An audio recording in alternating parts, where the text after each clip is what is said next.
Ranchi one day match को लेकर cricket fans में गजब का उत्साह देखने को मिल रहा है। कल के मैच को लेकर आंध्र प्रदेश, उड़ीसा और त्रिपुरा समेत दूर दराज से क्रिकेट फैंस मैच देखने के लिए राजधानी रांची पहुंच चुके हैं। खासकर ऑनलाइन टिकट काउंटर पर भारी भीड़ देखी जा रही है। इन तमाम क्रिकेट फैंस ने 21 नवंबर को ही लिंक खुलने के साथ अपना टिकट बुक कर लिया था और अब मैच से एक दिन पहले राजधानी रांची पहुंच चुके हैं।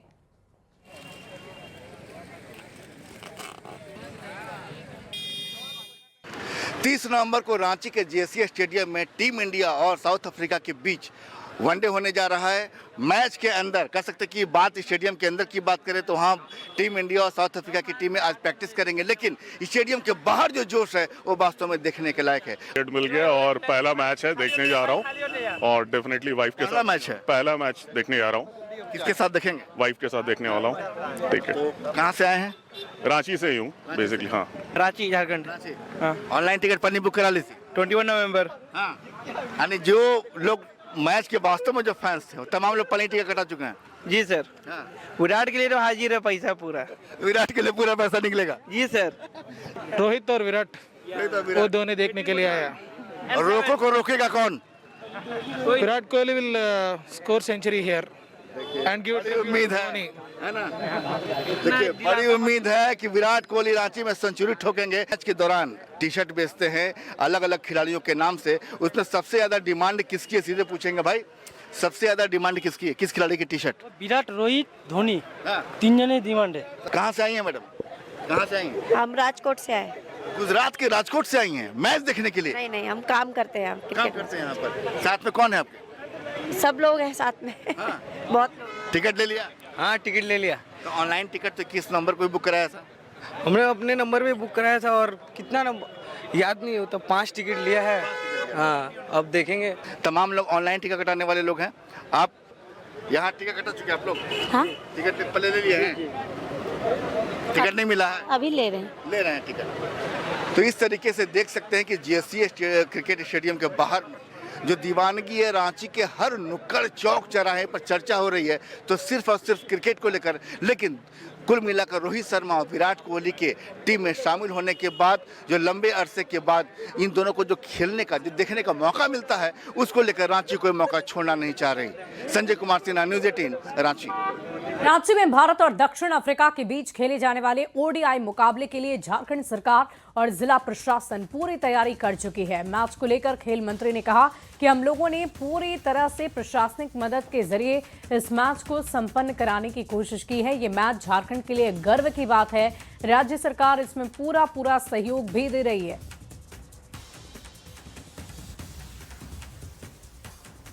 लेकिन कहीं ना कहीं ये झारखंड के लिए एक प्राइड है कि राष्ट्रीय स्तर का मैच होने जा रहा है और हमारी पूरा सहयोग, पूरी शुभकामनाएं इस मैच की सफलता के लिए। हम ये चाहते हैं कि एक बेहतरीन मैच हो और रांची की जनता अपने होम ग्राउंड पर इस बेहतरीन मैच को देख पाए।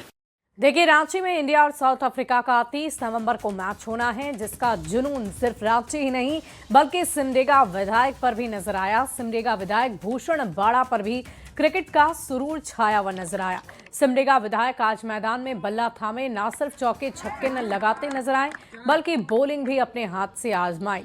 आपको बता दें कि सिमडेगा में सुफियान खान स्मृति क्रिकेट टूर्नामेंट की शुरुआत हुई है, जिसमें विधायक खुद मैदान में उतरकर क्रिकेट खेलते हुए नजर आ रहे हैं। तस्वीरें आप देख रहे हैं, दिलचस्प तस्वीर है जिसमें आपको विधायक जी क्रिकेट का रोमांच दिखाते हुए नजर आ रहे होंगे। और देखिए, इस बीच एक बड़ी खबर आ रही है। बिहार चुनाव में झामुमो को टिकट नहीं मिलने पर झारखंड आरजेडी कोटे के विधायक मंत्री संजय यादव ने कहा कि तेजस्वी और हेमंत सोरेन की आपसी सहमति से यह फैसला लिया गया था। उन्होंने हार के लिए गठबंधन में पहले से स्पष्ट रणनीति नहीं होने का कारण बताया। पप्पू यादव पर हमला बोलते हुए उन्होंने कहा है कि पप्पू यादव हमेशा तेजस्वी को स्वीकार ही नहीं कर पाते, चुनाव के वक्त भ्रम फैलाते हैं, गठबंधन को नुकसान पहुंचाने वाली बातें करते हैं, बयानबाजी करते हैं। लोकसभा का चुनाव संपन्न हुआ तो इस दौरान सबसे अधिक झारखंड के जिस नेता की चर्चा हुई वे थे संजय प्रसाद यादव। आरोप लगा कि आपने झारखंड मुक्ति मोर्चा को टिकट नहीं दिलाया लेकिन अपने बेटे को टिकट दिलाया। कई जगह पर ऐसे वीडियोस चले, कहा गया कि झारखंड के साथ इन्होंने ही अन्याय किया, संजय जी, क्या बात थी? देखिए, आप लोग शुरू दिनों से देखे होंगे कि जितना रिश्ता मेरा गहरा लालू जी के साथ रहा, उतना रिश्ता गहरा मेरा गुरु जी के साथ भी रहा। और वैसे वैसे परिस्थिति में गुरु जी के लिए हम खड़ा हुए हैं जो पूरे देश दुनिया ने देखा है। चूँकि हम जिस मियाज के राजनीति करते हैं, जिस मियाज का हम हैं और जिस मियाज के हमारे लोग हैं, हम कभी उसको ठेस पहुँचने नहीं देते हैं। अच्छा, आपको क्या लगता है कि हेमंत जी के जो मंत्री विधायक हैं, उनके कहने से किसी को सीट देता है क्या? तो आप समझ सकते हैं ये नेता का डिसीजन है। दोनों नेता डिसीजन लेते हैं। जो बीजेपी कोर ग्रुप का हर हमेशा लोग रहे, उसको कभी पच रहा है कि तेजस्वी यादव मुख्यमंत्री रहे? आपने एक बयान ने लगातार उसका 6-7 साल से बयान सुन लीजिए। अगला चुनाव में भी बीजेपी ने हेलीकॉप्टर उसको प्रदान किया और किस किस तरह से जो है पूरे राज्य में घूर करके जो है निर्दलीय टिकट दे दे के 2000, 4000, 3000 वोट यही तो काटता है। और काट करके एक दिखाता है तो पहले से बीजेपी के कोर ग्रुप थे। और आज भी अगर नेता का दिल और दिमाग नहीं खुला है तो इस पर हमको कुछ नहीं कहना है। ऐसे गंदे लोग को जो पालते रहेगा उसका हश्र गंदे की तरह होगा। और हम समझते हैं कि भविष्य का रास्ता वो अपने आप बंद कर लेगा, इसलिए करके। बिल्कुल, हमारे साथ संजय यादव जी थे जिन्होंने बताया कि किस तरीके से बिहार के विधानसभा के दौरान सीट शेयरिंग की बात हुई और किन अपने लोगों ने ही आरजेडी के साथ छल किया है। कैमरा पर्सन प्रभाकर के साथ गौरव झा, न्यूज़ 18 रांची। और पप्पू के माफ करिएगा हेमंत 2.0 सरकार का 1 साल 28 नवंबर को पूरा हो गया है और अब 1 साल पूरे होने पर सरकार के खिलाफ बीजेपी आरोप पत्र लेकर आ रही है। बीजेपी ने सरकार पर 1 साल में सरकारी खजाना खाली करने के आरोप लगाए और सिर्फ वादे और घोषणा करने की बात कह दी है। जेएमएम ने बीजेपी के आरोपों पर पलटवार करते हुए कहा कि बीजेपी किस मुंह से आरोप पत्र ला रही है। कल ही 10,000 लोगों को नियुक्ति पत्र बांटा गया। पूरी रांची को राजधानी का स्वरूप दिया जा रहा है। रोजगार का साल चल रहा है। वहीं कांग्रेस ने भी बीजेपी पर सवाल खड़े करते हुए कहा कि सरकार की उपलब्धियां एक नहीं बल्कि कई है। लगातार नियुक्तियां चल रही है और इससे लोगों को फायदा भी हो रहा है। अभी नियुक्ति पत्र दिया गया, यानी लक्ष्य का 1% इन्होंने पहले वर्ष पूरा किया। जिस तरीके की त्राहिमाम स्थिति हो गई है, 8,000 9,000 से ज्यादा रेप केसेस हो गए 6 वर्षों में सरकार के 1 और 2 को जोड़े तो ये महिलाएं सुरक्षित नहीं है साहब। और रोजगार के लिए युवा तरस रहे हैं। रोजगार बेरोजगारी भत्ता देने की बात कही थी, वो भी नहीं है। इंफ्रास्ट्रक्चर के लिए पैसा नहीं है। सरकार का खजाना खाली है और सरकार कह रही है साहब जश्न हो रहा है। झारखंड की जनता ने अपने बेटे, झारखंड का बेटा, इस माटी का बेटा को दोबारा जनादेश दिया, उनके कामों पर मुहर लगाई और इनके पेट में दर्द हो रहा है। ये आरोप लगाएंगे एक आदिवासी पुत्र को, माटी का बेटा को 5 महीने जेल में रखा गया बिना कारणवश, और ये आरोप हम पर लगाएंगे।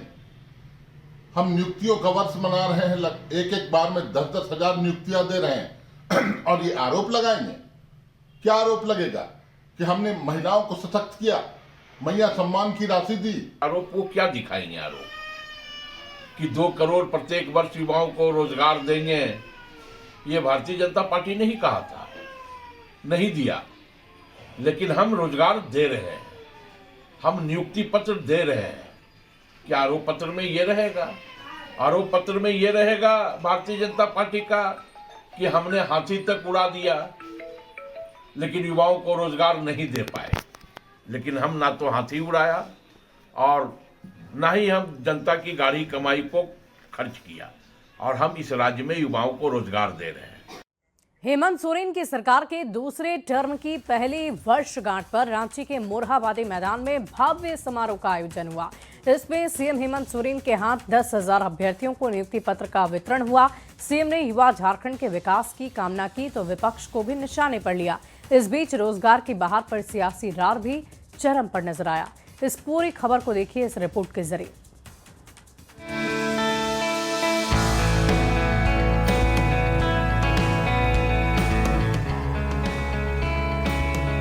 हेमंत सोरेन सरकार पार्ट 2 के 1 साल पूरे होने पर रांची के मोरहाबादी मैदान में भव्य समारोह का आयोजन किया गया। इसमें युवाओं पर फोकस रखने वाली सरकार में रोजगार की बहार आई।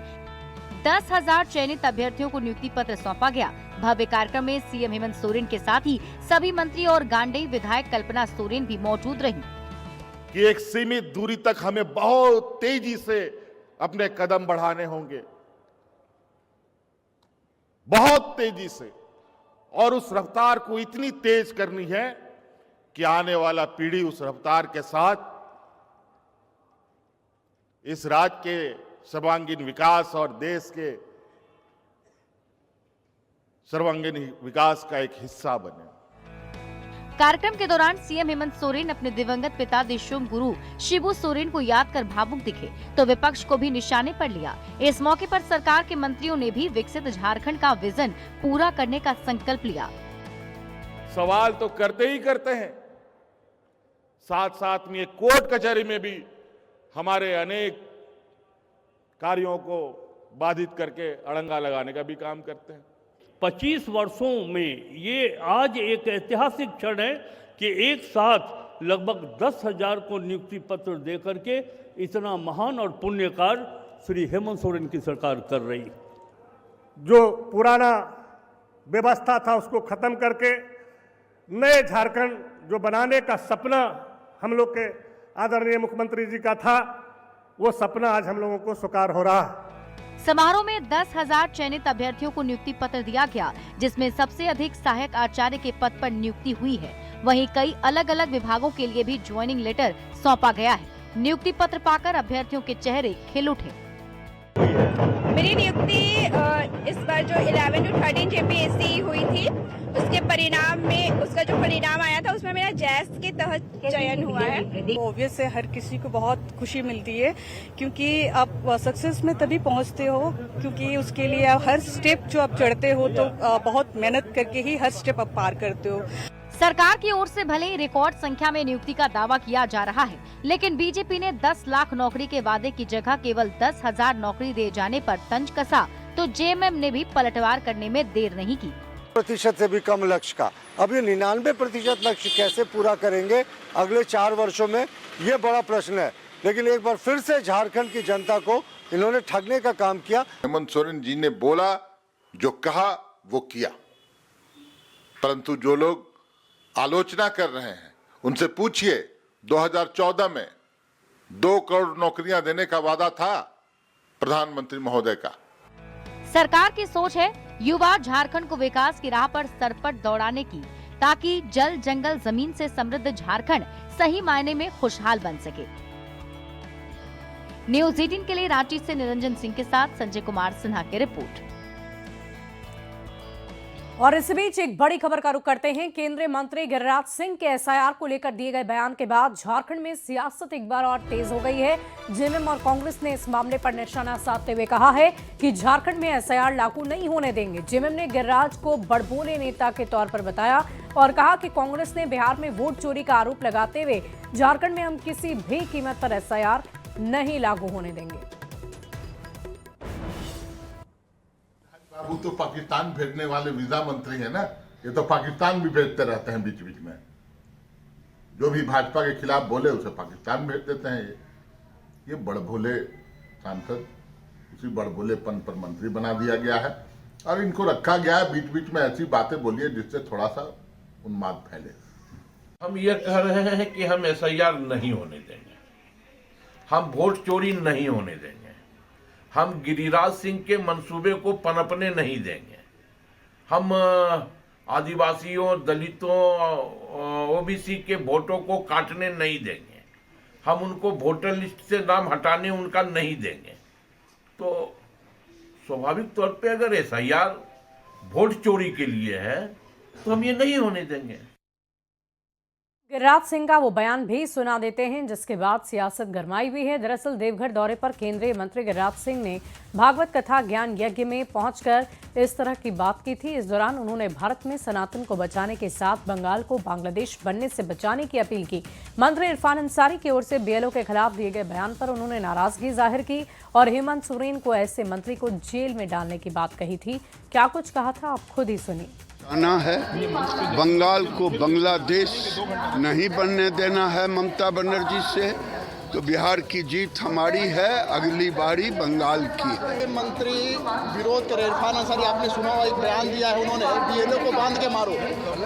और मैं कहता हूँ सरकार को ऐसे मंत्री पर मुकदमा दर्ज करना चाहिए और उसे ही जेल में बंद कर देना चाहिए। अमन साहू एनकाउंटर मामले पर सुनवाई। हाईकोर्ट में एनकाउंटर मामले पर सुनवाई हुई है। अमन की मां की चिट्ठी पर स्वतः संज्ञान लिया गया है। कोर्ट ने प्रार्थी और सरकार का पक्ष सुना। ऑनलाइन आवेदन पर एफआईआर दर्ज क्यों नहीं की गई, ये भी कोर्ट ने सवाल किए हैं। राज्य सरकार के जवाब से कोर्ट नाराज है। कुख्यात अपराधी था, मार देंगे। सवाल ये किया गया, कानून के अनुसार ही सजा मिलेगी। हाईकोर्ट ने यह भी कहा है। राज्य सरकार को हाईकोर्ट ने निर्देश दिया, शपथ पत्र जारी करने के निर्देश दिए गए। 18 दिसंबर को अगली तारीख सुनवाई की मुकर्रर की गई है। ये बड़ी खबर आपको बता रहे हैं अमन साहू को लेकर।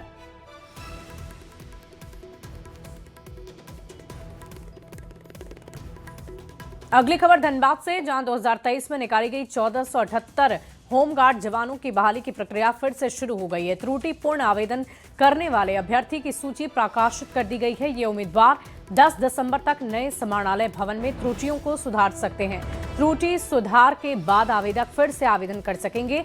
त्रुटिपूर्ण आवेदन के अभ्यर्थियों की 3 प्रकार की सूची जिले में एनआईसी में अपलोड कर दी गई है। पहली सूची में एप्लीकेशन आईडी जमा नहीं करने वाले आवेदक, दूसरी सूची में प्रमाण पत्र जमा नहीं करने वाले और तीसरी सूची में शुल्क जमा नहीं करने वालों के नाम शामिल है।